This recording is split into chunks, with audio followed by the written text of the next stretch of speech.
రామేశ్వరంలోని రహస్య బావులు మీకు తెలుసా? ఇది రామనాథ స్వామి ఆలయంలోని 22 పవిత్ర తీర్థాలను, వాటి ఆధ్యాత్మిక ప్రాముఖ్యతను మరియు శాస్త్రీయ వివరణలను మిళితం చేస్తుంది. ముఖ్యంగా వెల్తొండి తీర్థం వంటి ప్రత్యేక బావులపై దృష్టి పెడుతుంది. ఇవి ఉప్పు నీటి మధ్య మంచినీటిని అందిస్తాయి.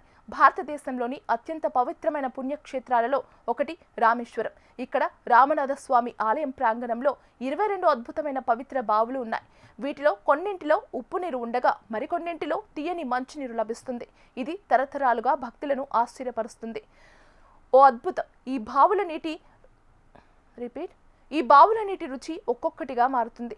రామాయణం ప్రకారం సీతాదేవి దాహాన్ని తీర్చడానికి శ్రీరాముడు బాణంతో సముద్రం నుండి ఈ మంచినీటిని తెప్పించాడని పురాణం. ముఖ్యంగా విలుండి తీర్థం అని పిలువబడే బావి సముద్రం మధ్యలో ఉన్నప్పటికీ మంచినీటితో నిండి ఉంటుంది. అయితే శాస్త్రవేత్తలు దీనికి మరో వివరణ ఇస్తున్నారు. తీర ప్రాంతంలోని భూగర్భ జలాల్లోని మంచినీటి ప్రవాహాలు రాళ్లలోని పగుళ్లు ద్వారా సముద్రంలోకి చేరడం వల్ల ఇది జరుగుతుందని, ఇది ఒక సహజ ప్రక్రియ అని వారు వివరిస్తున్నారు.